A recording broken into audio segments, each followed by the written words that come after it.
তোমাদের কার কার সাথে এমন হয় বলো তো? আমার মাঝে মাঝে এমন হয় যে একটা সবজি আমি রান্না করব চিন্তা করেছি, তারপরে সেটা দেখা গেছে আমি রান্না করতে বসেওছি, আর রান্না করার জন্য কাটতে বসেছি আর কি। তারপরে দেখা যাবে যে হয় ওটা যে পরিমাণে আমি রান্না করব বেশ কিছুটা নষ্ট, আর না হয় ওটাতে হবে না পরিমাণে।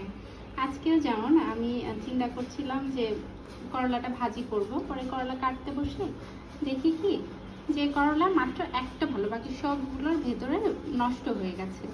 তারপরে আগেই দেখেছি আর কি যে পটলও দুইটা একটু কেমন জানি হয়ে যাচ্ছে, তো সেই পটল দুইটা আমি কেটে নিয়েছি। তারপর আর কি করার, ভাজি তো আর করা হলো না করলা, তো এখন এটাকে তো আর ফেলতে পারি না। চিন্তা করলাম যে কীভাবে আর কি কাজে লাগানো যায়।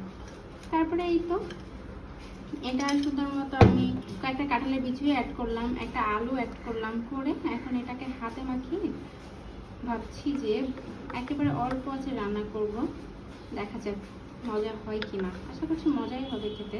তোমাদের কার কার সাথে হয় এমনটা অবশ্যই কমেন্ট করে জানাবে কিন্তু।